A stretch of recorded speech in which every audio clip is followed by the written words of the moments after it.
एनालिस Michael, इनका जन्म हुआ था वेस्ट जर्मनी में 1952 में। इनकी पहले की लाइफ तो नॉर्मली चलती रही जैसे और लोगों की चलती है। हाँ, इनके माता पिता जो थे बहुत ज़्यादा धार्मिक थे, बहुत ज़्यादा कट्टर थे। आप कह सकते हैं कि पाप और पुण्य को लेकर एक व्यक्ति के दिमाग में डर होता है ना, कि पाप करेंगे तो ये सज़ा मिलेगी, पुण्य करेंगे तो ये रिवॉर्ड मिलेगा। तो इनके घर में कुछ ज़्यादा ही था, बल्कि बहुत ज़्यादा था। हो सकता है कि इन्होंने ही कुछ बातें अपनी बेटी के दिमाग में बचपन से फीड की हों, जिसका परिणाम हमें आगे चलकर पता चलता है। डियर फ्रेंड्स, कैसे हैं आप सब? उम्मीद करती हूँ कि आप लोग अच्छे नहीं बल्कि बहुत अच्छे होंगे। सबसे पहले अपने हर बढ़ते हुए सब्सक्राइबर को थैंक्स कहती हूँ, जिनकी वजह से मुझे आगे बढ़ने का मोटिवेशन मिलता है। मेरे पिछले वीडियोस जो शॉर्ट वीडियो हैं उनमें से कुछ आपको बहुत पसंद आए और कुछ वीडियो आपको नहीं भी पसंद आए, तो मैं आपसे रिक्वेस्ट करती हूँ कि अपने सजेशन मुझे कमेंट बॉक्स में लिख कर बताइए, ताकि वीडियोज़ उसी के अकॉर्डिंग बनाए जा सकें। एनालिस माइकल जब 16 साल की हुई तो एक दिन अपने कॉलेज में ये बेहोश हो गई, और जब इन्हें होश आया तो ये एक ऐसे स्टेट में थी जिसे हम अजीबोगरीब कह सकते हैं। इनकी एक्टिविटीज़ अलग थी, लग रहा था कि हाँ कुछ तो गड़बड़ हुई है। उसी दिन जब ये घर लौटी तो शाम को जब ये अपने बिस्तर में सो रही थी तो इन्होंने बताया कि इन्हें ऐसा लगा कि जैसे कोई भारी चीज़ इनके ऊपर चढ़ी जा रही है। ऐसा इन्होंने फील किया, अपनी माँ को बताया, और फिर उसी नींद में इन्होंने बेड पर ही यूरिन पास कर दिया, जो पहले कभी नहीं हुआ था इनके साथ। इसके बाद सब कुछ स्मूथली चलता रहा, इन्हें दोबारा ऐसी कोई दिक्कत नहीं हुई, कोई प्रॉब्लम नहीं हुई। लेकिन 1 साल के बाद दोबारा फिर से ये घटना घटी, सेम घटना दोबारा घटी। तो माता पिता ने सोचा कि अब हमें इसे अस्पताल में दिखा देना चाहिए। इसे न्यूरोलॉजिस्ट के पास ले गए, साइकेट्रिस्ट के पास ले गए, तो उन लोगों ने कहा कि इसमें कोई प्रॉब्लम नहीं है, इस लड़की में कोई प्रॉब्लम उन्होंने नोटिस नहीं की, कोई इस तरह की रिपोर्ट भी सामने नहीं आई कि हाँ इसे कोई दिक्कत है। उन्हें वो बाकी लड़कियों की तरह नॉर्मल ही लगी, और उसके बाद वो उसे घर ले आए। देखते ही देखते 1 साल फिर से बीत गया, और फिर उसके बाद साल आया फरवरी 1970। फरवरी 1970 में इन्हें ट्यूबरक्लोसिस हो गया, जिसकी वजह से इन्हें हॉस्पिटल में एडमिट करना पड़ा। वहीं से इनकी दिक्कतों का और बदनसीबी का सफ़र शुरू हो गया। पहले उन्होंने कंप्लेन की कि उन्हें कुछ अजीबोगरीब से रंग दिखाई दे रहे हैं, कुछ अजीबोगरीब से इन्हें आवाज़ें सुनाई दे रही हैं।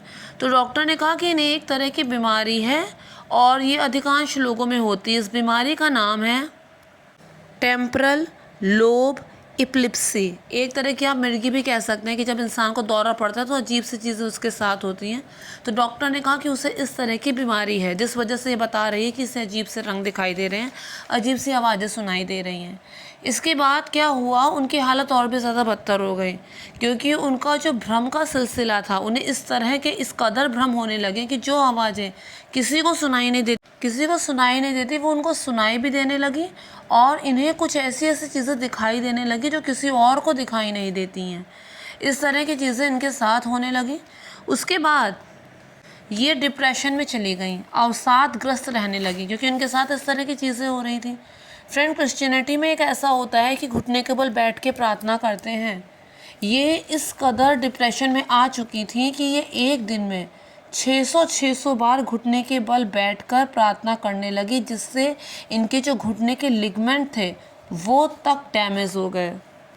फिर एक दिन ये टेबल के नीचे आके छुप गई और डॉग की तरह लगातार 2 दिन तक भौंकने लगीं। इसके बाद एक दिन इन्होंने क्या किया, एक चिड़िया को खा लिया, एक दिन एक मकड़ी को खा लिया, एक कोयला खा लिया। अब मम्मी पापा परेशान, साइकेट्रिक ट्रीटमेंट तो इनका चल ही रहा था, डॉक्टरों को भी इसका कोई कारण मिल नहीं रहा था। तो उन्होंने सोचा कि अब हमें इसे चर्च के बिशप के पास ले जाना चाहिए, इस पर कोई भूत बाधा है। और फिर बाकायदा उन्होंने चर्च के बिशप को वहाँ पर बुलाया भी। फ्रेंड्स, ऐसा नहीं है कि पहली बार इन्हीं को ये प्रॉब्लम हुई। इससे 10 साल पहले एक आदमी को भी इस तरह की इससे मिलती जुलती समस्या हुई थी। वो आदमी था अमेरिकन, लेकिन होटल के कमरे में वो बेहोश मिला। उसका नाम था कुछ, मुझे ठीक से नाम नहीं उसका याद है, बोट राइट कुछ इस तरह से नाम था। लेकिन जब उसे होश आया तो उसने कहा कि वो स्वीडन में रहता है वो, और वो स्वीडिश बोलने लगा, अपना नाम भी वो कुछ और बताने लगा, अपनी आइडेंटिटी भी वो कुछ और बताने लगा। तो इस तरह की प्रॉब्लम एक उस आदमी को भी हुई थी। तो चलो फिर हम लौट आते हैं कि इस लड़की के साथ क्या हुआ था। बिशॉप को बुलाया गया और उस पर परफॉर्म किया गया एक्सोरिज्म। एक्सोरिज्म को आप समझ सकते हैं जैसे कि हिंदुओं में झाड़ फूँक, जैसे इंडिया में कहते हैं इसे झाड़ फूँक, भूत बाधा को निकालना, किसी इंसान के अंदर जो प्रेत आत्मा है उसको बाहर निकालना। बहुत तकलीफ़देह प्रोसेस होती है ये, क्योंकि इंसान का शरीर कमज़ोर होता है लेकिन उसके अंदर जो शैतान की आत्मा होती है वो बहुत शक्तिशाली होती है। तो इस वजह से ये बहुत ही ख़तरनाक प्रोसेस होती है, बहुत ज़्यादा ख़तरनाक। इस प्रोसेस के दौरान एनालिस माइकल की आवाज़ में तब्दीली हुई। उसके अंदर 6 करैक्टर छिपे हुए थे। वो 6 तरह की आवाज़ों में बातें करने लगी। पहले उसने ये कहा कि उसके अंदर आत्मा है हिटलर की, जो जर्मन तानाशाह था, जिसने जितने पाप किए हैं उसके बारे में हम अच्छी तरह जानते हैं। फिर एक था नीरो, उसकी आत्मा इसने कहा कि इसके अंदर है। जुडास, जो कि धोखा दिए थे जीसस को। केन, जो एडम के बेटे थे और उन्होंने अपने भाई एबल को मारा था। इसके अलावा क्रिश्चियनिटी में जो सबसे ख़तरनाक शैतान माना जाता है लूसीफर, ये कहते थे कि उसकी आत्मा भी इसके अंदर है। इसके अलावा नाम था उसका वैलेंटीन फ्लिशमैन। ये एक 1500 की सदी में एक प्रिस्ट था, लेकिन उसकी शराब की आदत की वजह से और उसके ऊपर मर्डर चार्ज की वजह से उसे चर्च से निकाल दिया गया था। तो उसने कहा था कि 6 तरह की आत्माएं उसके अंदर हावी हैं और जब ये एक्सोरिज्म किया गया तब बाकायदा उसकी आवाज़ रिकॉर्ड की गई थी, जो अभी ऑनलाइन अवेलेबल है। जब उसकी आवाज़ बदल जाती थी तो वो आवाज़ कुछ और ही होती थी। तो फ्रेंड्स, ये एक तरह की बीमारी होती है जिसे कहते हैं डिसोसिएटिव आइडेंटिटी डिसऑर्डर। एक इंसान का अपनी पहचान को भूल कर कुछ और ही बन जाना। ऐसा हमने आसपास भले ना सुना हो, लेकिन टीवी पिक्चर्स में हमने बहुत देखा होगा। भूल भुलैया मूवी में ये था, जिसमें जो मेन कैरेक्टर थी अवनी, उसे भी यही बीमारी थी। अपरिचित में हमने देखा था कि उससे भी इस तरह की बीमारी थी। और इसमें एक ख़ास बात हमने और नोटिस की थी कि जब एक कैरेक्टर हावी होता है तो उसे ये नहीं पता होता कि उसकी अपनी आइडेंटिटी को ये पता नहीं होता। उस इंसान को खुद से नहीं पता होता कि उस टाइम पे उसने क्या क्या किया, यानी कि मेमोरी लॉस भी होता है। इसके अलावा एक लेडी और थी जिसे इस तरह की बीमारी थी, लेकिन वो भाग्यशाली थी इसलिए क्योंकि सही समय पर उसकी बीमारी को पकड़ा गया और प्रॉपर मेडिकल अटेंशन उसे दिया गया। एक लेडी थी जिसका नाम किम नॉबल था। उसके अंदर 100 पर्सनैलिटीज़ थी। सोचिए वो अपनी ज़िंदगी कैसे गुजारती होगी जब अलग अलग पर्सनैलिटी बार बार स्विच करती होगी। अलग अलग पर्सनैलिटी उसके अंदर आती थी और उसे इस तरह की डिसोसिएटिव आइडेंटिटी डिसऑर्डर की बीमारी थी। जब वो अपनी बेटी का ख्याल रखती थी, उसके साथ होती थी, तो उसके अंदर एक कैरेक्टर जिसे पैट्रिका कहा गया है वो हावी हो जाता था। वो पैट्रिका बन जाती थी। जब वो नहाती थी तब उसके अंदर स्पिरिट ऑफ वाटर आ जाता था, और जब वो खाना खाती थी तो एक 15 साल की लड़की जुडी की आत्मा उसके अंदर आ जाती थी। इसी तरह की 100 पर्सनैलिटीज़ उसके अंदर आती रहती थी, जो समय समय पर ट्रिगर होती रहती थी। उसे बहुत टाइम तक पता नहीं चला, और जब उसको थेरेपी दी गई 6 साल तक, तब उसे पता चला कि हाँ कुछ तो गड़बड़ है। क्यों उसे मेमोरी लॉस हो रहा है, क्यों वो चाबियाँ रखकर कहीं पर भूल जाती है, क्यों वो गाड़ी घर से बहुत दूर पार्क होती है और उससे कुछ याद नहीं आता, क्यों वो पिज़्ज़ा की डिलीवरी करा देती है और फिर खुद ही भूल जाती है। क्योंकि अलग अलग पर्सनैलिटी अलग अलग टाइम पर उस पर आती और जाती रहती थी। 6 साल की थेरेपी के बाद उसे पता चला कि हाँ कुछ गड़बड़ है, और उसके बाद उसने इन सब डिसोसिएशन को रीइंटीग्रेशन करने में अपने आप को सक्षम बनाया, कि यानी जो बिखरी हुई आइडेंटिटी हैं उनको जोड़ा जा सके। उसे मालूम हो कि कब कौन सी आइडेंटिटी ट्रिगर होगी, और इस तरह से उसकी हालत में काफ़ी हद तक सुधार आया। लेकिन इतनी फॉर्चुनेट वो नहीं थी, एनालिस माइकल इतनी फॉर्चुनेट नहीं थी। उसके माता पिता ने डॉक्टरों से हार मान ली थी और उस पर 10 महीने में 67 एक्सोरिज्म परफॉर्म किए थे बेपरवाही के साथ।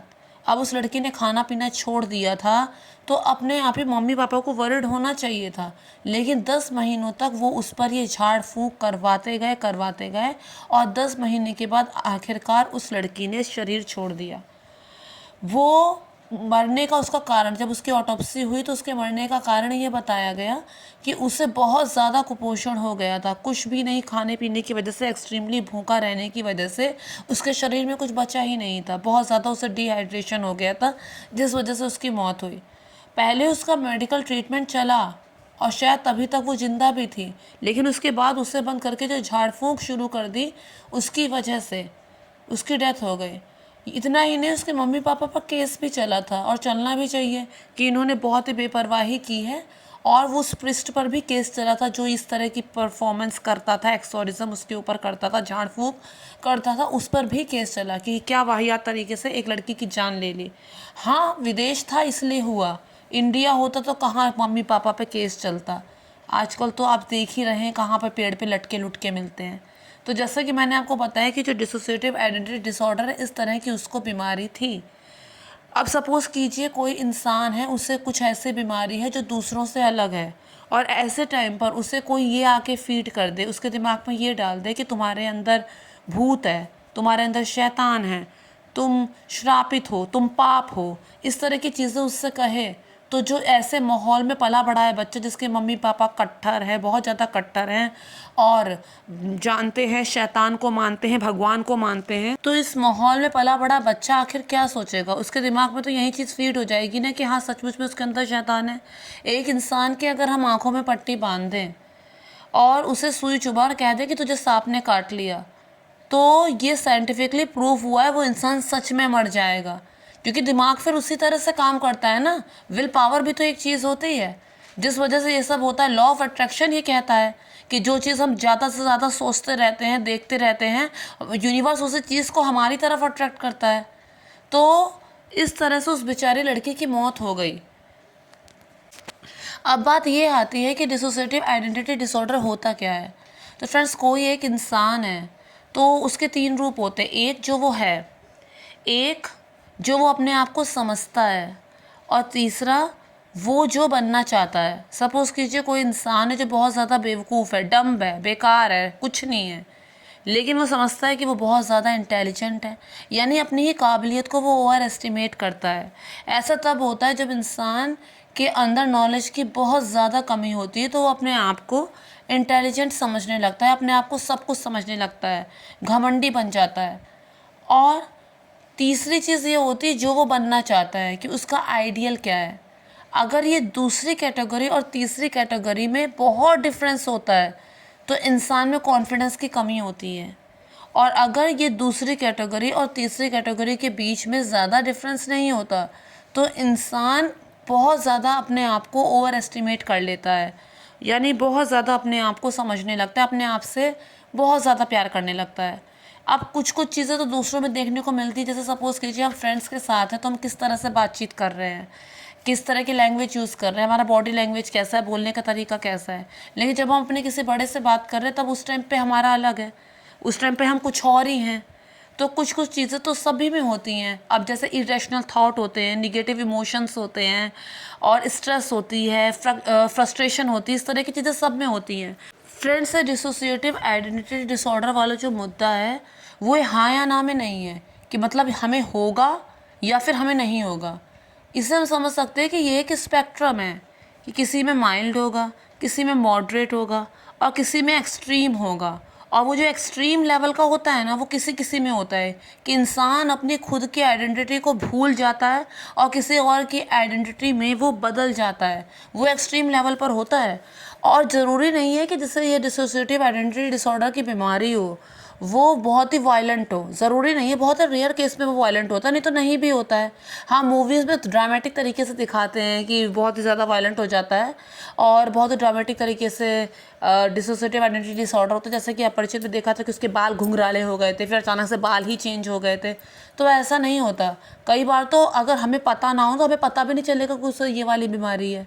जब तक उसे करीब से नहीं जानेंगे, ऑब्जर्व नहीं करेंगे, हमें कुछ भी पता नहीं चलेगा, उस इंसान को खुद को पता नहीं चलेगा।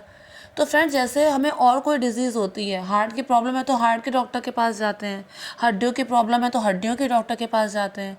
तो अगर इस तरह की दिमाग की कोई उलझन है तो क्यों नहीं हम किसी साइकेट्रिस्ट से बताते हैं। इसमें कोई शर्म वाली बात नहीं है, ईगो वाली बात नहीं है। सही समय पर अगर साइकेट्रिस्ट से बात की जाए तो काफ़ी हद तक इन चीज़ों से निजात पाई जा सकती है, इस एक्सेप्ट कि ये रेयर ऑफ द रेयर बन जाए, इसे बढ़ावा मिल जाए।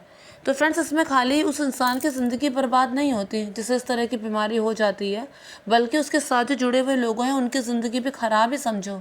अब कारण जानते हैं कि ऐसा होता क्यों है, कैसे एक इंसान अपने आप को भूलकर कुछ और बन जाता है। मैंने आपको बताया था कुछ टाइम पहले कि वो जो आदमी था वो स्वीडिश बोलने लगा था, तो ऐसा क्यों हुआ था उसके साथ। ऐसा उसके साथ इसलिए हुआ था क्योंकि उसने बचपन में अपने बहुत सारा टाइम स्वीडन में बिताया था। अच्छा खासा टाइम 12-13 साल का उसने स्वीडन में बिताया था। वहाँ की लैंग्वेज को भी उसने सीखा था। उसके बाद जापान गया, उसने शादी की। उसके बाद वो शिफ्ट हो गया चाइना। उसके बाद वो शिफ्ट हो गया कैलिफोर्निया। अब उसके साथ ऐसा हुआ कि माइल्ड उसे इस तरह की चीज़ हुई, वो बेहोश हो गया और अपनी लैंग्वेज, अपनी आइडेंटिटी ही कुछ और बन गई उसकी। तो वो भी एक तरह का ट्रॉमा से गुजरा था। ट्रॉमा इस तरह का था कि उसकी 2 एक्स वाइफ्स थीं और एक बेटा था, और इस तरह की जो, और इस चीज़ जो अब उसकी ज़िंदगी में नहीं रही, तो इस चीज़ को वो ओवरकम करना चाहता था, इस चीज़ को भूल जाना चाहता था। तो उसके दिमाग ने उस चीज़ को भूलने के लिए एक ये तरीका अपनाया। उसकी आइडेंटिटी ही डिसोसिएट हो गई और वो अपने आप को कुछ और समझने लगा। यूएसए में, कनाडा में और अमेरिका में जब इस विषय पर रिसर्च की गई तो ये पता चला कि ये बीमारी तब होती है, 90% केसेस में ऐसा होता है, ये बीमारी तब होती है जब उसके बचपन में, उस इंसान के बचपन में कुछ अप्रिय घटनाएं घटी हों, जब उसका बचपन बहुत ही ख़राब रहा हो, उसे फिज़िकली अब्यूज़ किया जाता हो यानी कि मारना पीटना, उसे इमोशनली अब्यूज़ किया जाता हो यानी उसे गंदा बोलना, कोसना, सरापना, भेदभावपूर्ण व्यवहार करना, गंदे गंदे शब्द बोलना, या फिर उसे सेक्सुअली अब्यूज़ किया जाता हो, तो वो चीज़ उसके अनकॉन्शियस माइंड में, कहते हैं ना कि बच्चे का मन बहुत ही कोमल होता है, एक स्लेट की तरह पे होता है, जो चाहे लिख दो। तो कई बार कुछ टॉक्सिक पेरेंट्स इस तरह की चीज़ें उस स्लेट में लिख देते हैं कि वो बच्चों को तो नुकसान पहुंचाते हैं। फ्रेंड्स बच्चे एक प्रोजेक्ट की तरह होते हैं, उन पर वर्क किया जाता है, अच्छा माहौल देने की कोशिश की जाती है। कई बार तो बड़े पढ़े लिखे लोग भी नहीं कर पाते, अनपढ़ गंवार तो फिर भी ठीक है, लेकिन पढ़े लिखे लोग भी अगर इस तरह की चीज़ें करते हैं खाली अपने अहम के कारण, तो उन लोगों को पेरेंट्स बनने का कोई हक नहीं है। तो इस तरह की चीज़ों के कारण वो अनकॉन्शियस माइंड में बच्चे की वो चीज़ फीड हो जाती है, और वो चीज़ एक बीज की तरह फीड हो जाती है, और जैसे जैसे बच्चे की उम्र बढ़ती है, समय बीतता है और घटनाएं होती हैं, तो वो बीज एक फलदार वृक्ष बन जाती है, उसकी टहनियाँ उभर उभर के बाहर आने लगती हैं। तो इसका जो मेन रूट कॉज है वो ये है कि बचपन में उन बच्चों के साथ गलत हुआ हो, तब इस तरह की चीज़ें आगे होने की संभावनाएं अधिक होती हैं।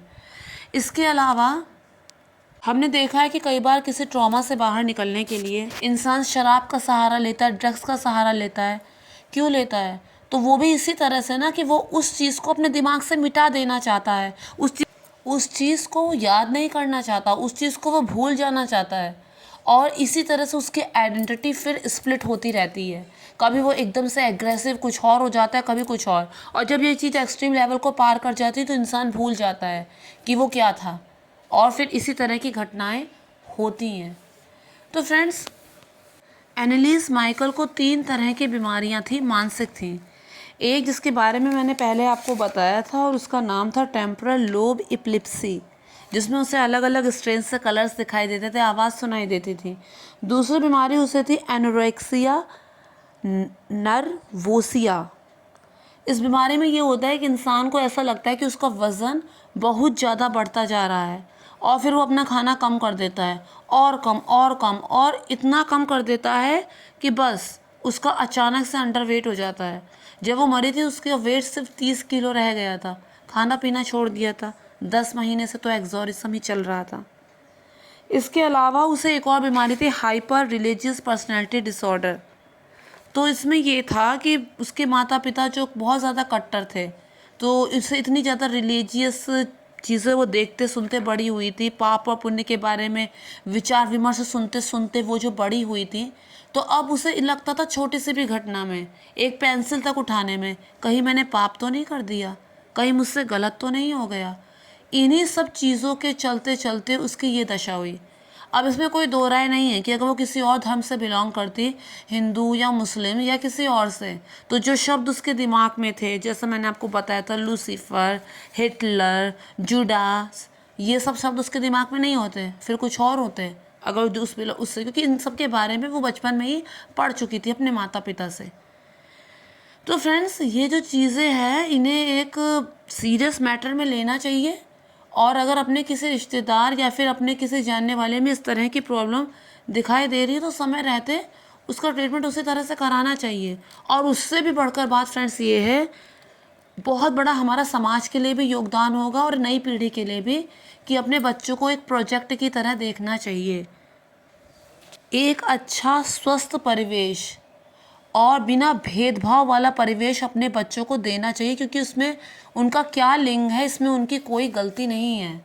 वो तो हम अपनी सेल्फिश के अनुसार, अपने स्वार्थ के अनुसार उनमें इस तरह की चीज़ें करते हैं। तो हो सकता है हम दुनिया से बच जाए, दो आँख वालों से बच जाए, वैसे बचते नहीं हैं, मन ही मन सब जानते हैं, पीठ पीछे सब थूकते हैं, सामने से भले कोई ना कहे, लेकिन त्रिनेत्रधारी से तो नहीं बच पाएंगे ना, उस ईश्वर से तो नहीं बच पाएंगे ना। फिर हमारा ये शरीर उसी तरह से काम करेगा जो हम गलत काम करेंगे। तो फ्रेंड्स, मैं उम्मीद करती हूँ आप लोगों को मेरा वीडियो पसंद आया होगा। अगर पसंद आया हो तो मेक श्योर मेरे चैनल को सब्सक्राइब, वीडियो को लाइक और शेयर ज़रूर कीजिए।